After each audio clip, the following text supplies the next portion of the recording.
As the North Koreans have suggested very explicitly in their public statements, that there will be more provocations coming. The pivot's a lot of sizzle, not a lot of steak.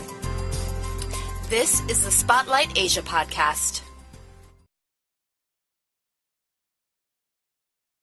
Let me talk a little bit about what I'm going to be discussing today, just so you know where I'm going to be going with this.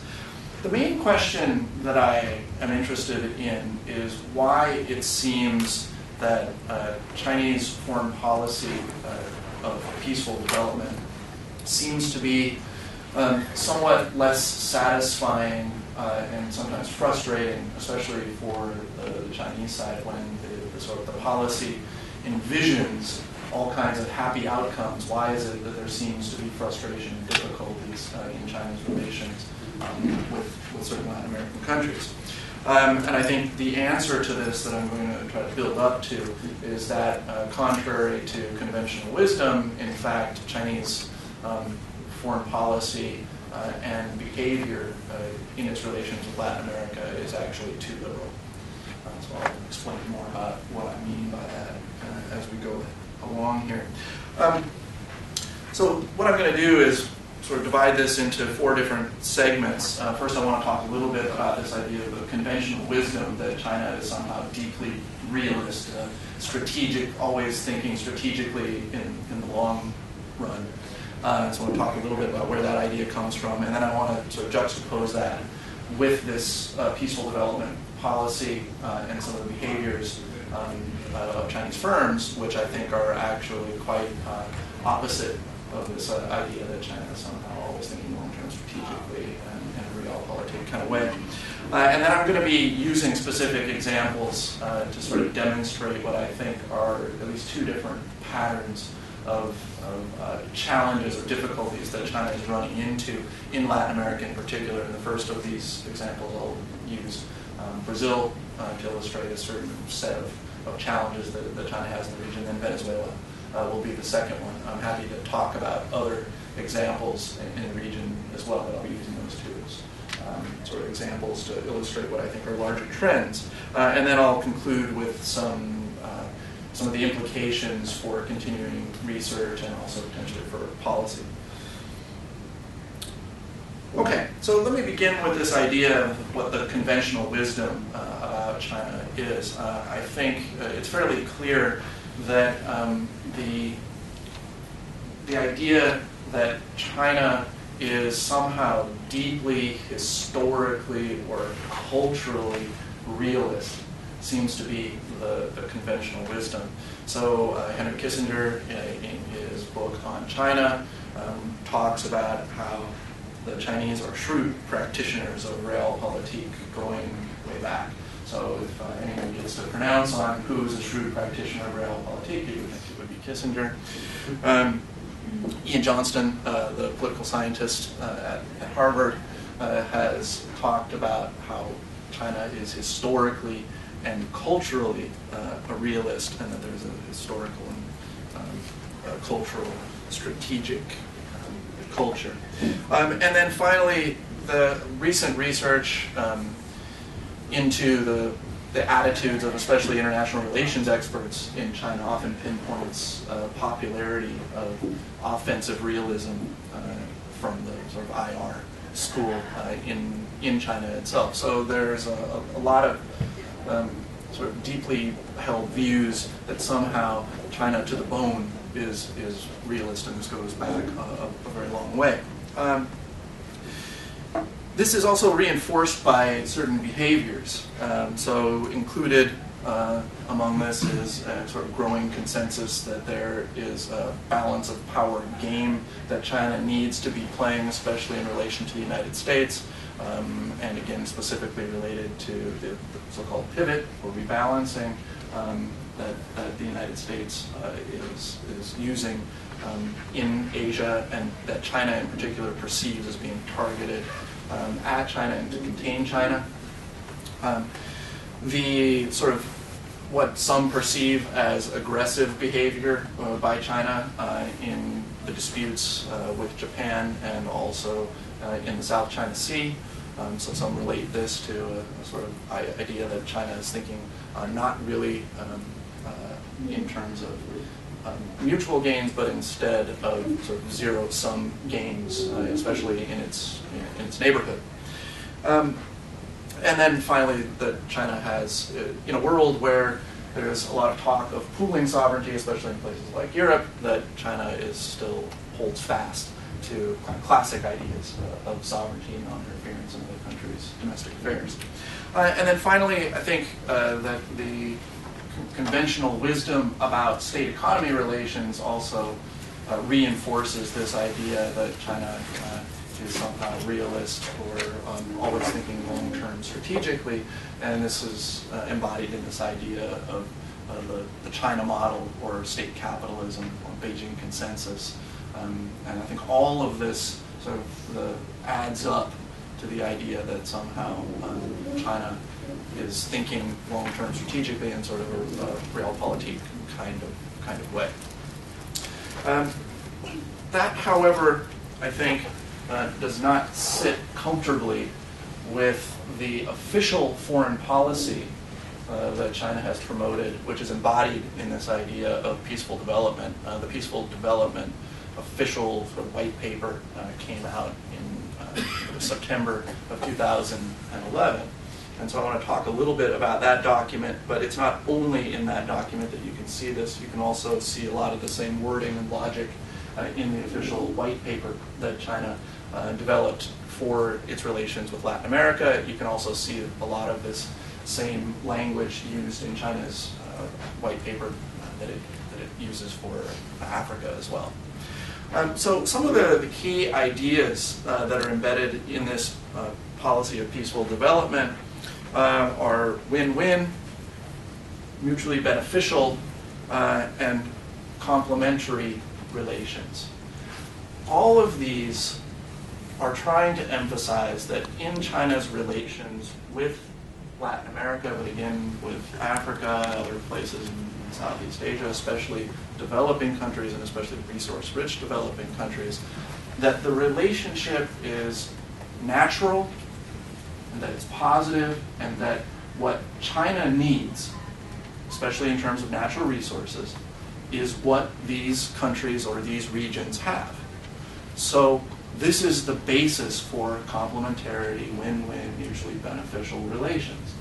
And this is, I think, fundamentally a sort of liberal argument that there is a kind of comparative advantage out there, that China is at a certain stage of development and that it just naturally needs inputs like the agricultural inputs, mineral inputs, and energy inputs in a relatively resource-scarce economy. So China needs to go out and find in the marketplace these resources in the world. And it just so happens that this lines up nicely with a lot of resource-rich developing countries, including many in South America. The logic then goes one step further, which is that this leads to this sort of natural economic complementarity is the basis for peaceful, harmonious, stable political relations between China and its trade and investment partners for these raw materials. Then the other thing that's added here, and why I say it's liberalism with a twist, is there's still a strong element of kind of developing country, third world solidarity that continues to infuse some of the language of China's peaceful development policy, but in particular in its relations with Africa and Latin America. So in the white paper that China has for Africa as well as for Latin America, you see this added on top of this sort of complementarity, mutually beneficial kind of language. There's a lot of discussion about the importance of South-South ties. And this is something that I think doesn't necessarily fit always all that easily. I want to come back to this a little later. But this is also seen to sort of underpin and the idea that these naturally complementary relations are going to have beneficial outcomes for everyone. And I think this is something that again, I see this sort of emphasis on South-South relations as a bit of a holdover from Maoist era foreign policy goals and principles, and it's sort of stayed there alongside of what is this relatively new and I think very liberal emphasis on basic comparative advantage at the international level. We can talk more about some of the explanations for this later if it's of interest to you. I just want to run through them for the sake of trying to lay out maybe where this comes from, because I think it's actually an important and interesting thing, but it's not really going to be the focus of the rest of the talk. I think one of the explanations for why China has adopted this combination of sort of liberal comparative advantage ideas alongside of the South-South discussion is that it appeals to liberal norms that exist globally. It sort of slots in nicely to already existing discussions out there about sort of the need for open markets, free trade, and the idea that this sort of underpins global peace. And this is also meant to sort of reassure those who worry about China's rise. So this peaceful development foreign policy replaced the idea of China's peaceful rise, which was seen as potentially too aggressive or too unsettling for other countries around the world, including, most importantly, in the United States. So peaceful development is what was settled on in lieu of the peaceful rise idea. So I think this has meant a lot of this language about complementarity and mutual benefit with harmonious, peaceful, stable outcomes is meant to be reassuring to the international community about what the implications are of China's rise. I think that especially on the South-South language side of things, this is deeply felt. I think that there's this sense that China's engagement, especially purchasing raw material or investing in raw material sectors in South America and elsewhere, that China's activities in these realms are really seen as being conducted by a country that is sympathetic to the sort of development challenges of other developing countries, and that China sort of gets the idea of a sort of disdain for having powerful northern industrialized countries sort of intrude on the domestic politics of countries in these regions. So I think this is truly deeply felt that China is playing this role and sort of and can empathize with its trade partners. So there's something about this, especially on the South-South side of things, that is strongly felt. And finally, China, in its search for sort of what its own identity is and how it's going to project that identity to the rest of the world, really does sort of want to project itself as having historically and still today sort of moral vision of its role in the world. And this sort of goes for domestic governance, but also for the role that China is going to play globally. So it wants to reinforce the idea that China is not going to be hegemonic, but that instead it's going to be a moral power. And so that's, I think, underlies this idea. The logic then is that, well, China is just going to contribute to development, its own development, but also to the development of its trade partners, especially those in the developing world. Okay, so now I want to talk a little bit about what the problems are with this. I'm going to show you a few slides just of the relationship between China and mostly South America, but China and Latin America, just to give you an indication of the trade patterns that have played out over the last decade or so. So this one, this is a little bit dated, only goes up to 2006, but it just highlights how the trade relationship took off in the early 2000s. Around 2002, 2003 is when things really got going, so it's about a decade old now. And then this chart also sort of breaks down total exports and just highlights how much China, and just highlights how much in particular exports from South America in particular are made up of. And really, this is So, and really, this is highly concentrated into very few small areas. Again, mostly mineral and agriculture. So this just gives you a this just graphic, gives you a when this happened, graphic composition of that trade, and I'll show you another picture in a second. But basically, this has been an upward trend since the early 2000s that was only mitigated a little bit during the financial crisis. This is a chart just showing the visual. I don't think is as helpful as that last one, but this shows the red line is Chinese exports to Latin America, and the green is Latin American exports to China. It basically shows massive growth yearly from at least 2005, with a dip around the time of the financial crisis. And you can see it's relatively imbalanced depending on what country you're looking at.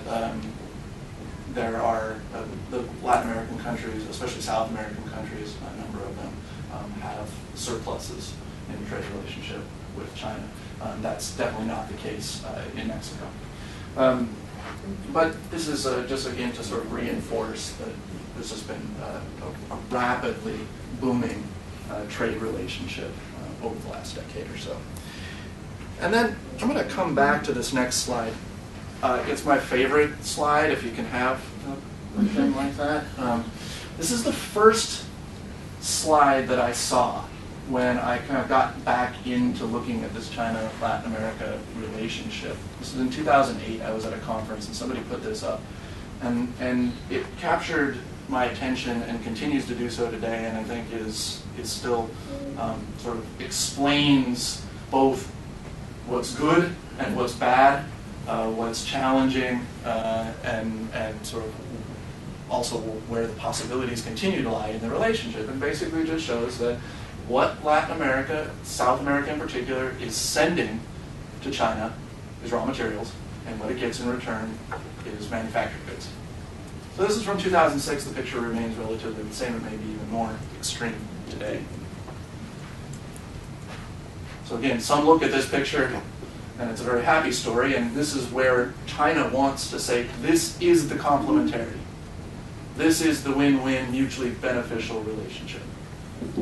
You have what we need. We're paying you for it. I don't have prices in you, but prices have been relatively high for many of the commodities as well.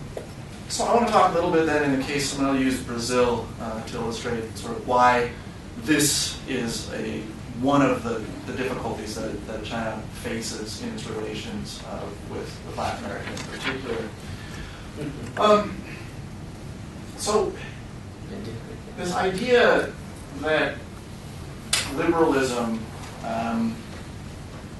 economic liberalism, sort of provides the foundation for peaceful, harmonious, stable political outcomes is something that E.H. Carr, a classic realist, was extremely critical of in the years right before World War II. And he was talking in his famous book, The 20 Years Crisis, about the pre-World War I era, but also talking about the interwar years, and extremely critical of this idea that people actually believed that that complementary, mutually beneficial global trade and investment relations provided a solid foundation for a peaceful international relations set. And then we get to the specific case of Brazil and China. And I think one of the most interesting things that's happened to really highlight this lack of comfort on the Brazilian side, but I think it's not just the Brazilians, is captured by the idea that Dilma, when she first came to office last year, she said, we need to move this relationship beyond complementarity. There are now conferences in China, business conferences, China-Latin America conferences. What mostly happens at those conferences is a bunch of people with money on the Chinese side and a bunch of people with natural resources on the Latin American side still getting together and doing deals. And then saying, well, we wish we could do some other stuff, like could we sell you some more manufactured goods? Can we get some more Embraers out there? Can we get some more Marco Polos?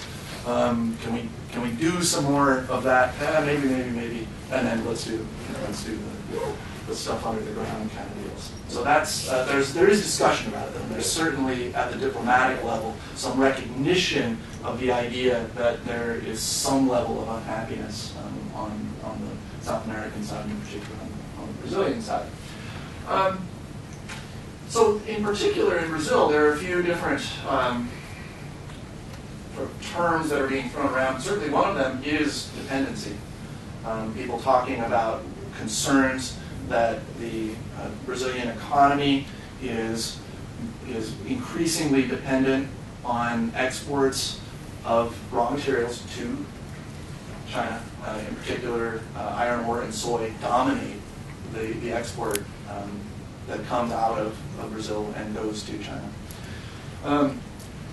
Along with this is the idea that somehow this is leading to a deindustrialization of the Brazilian economy, and that there's then, on top of that, concern that those imports from China are hollowing out industry within Brazil, but also sort of competing for markets from Brazilian manufacturers, both within Brazil and in third markets. So clearly, Brazil is an example of a country that is not willing, at least, to fully reciprocate this idea of what China has in its peaceful development policy of complementarity being equally beneficial for all involved. And I think it's not just Brazil, and it's not just in South America where we see this sort of concern rising. Elsewhere in the region, Chile, in a way, is even more exposed because it just has one thing: it's copper. But it also has more dominance over the global copper market than Brazil has over either iron ore or soy. But Brazil is still, Chile is still very exposed in terms of copper exports to China. And then Argentina basically only sends one thing to China, and that's soy.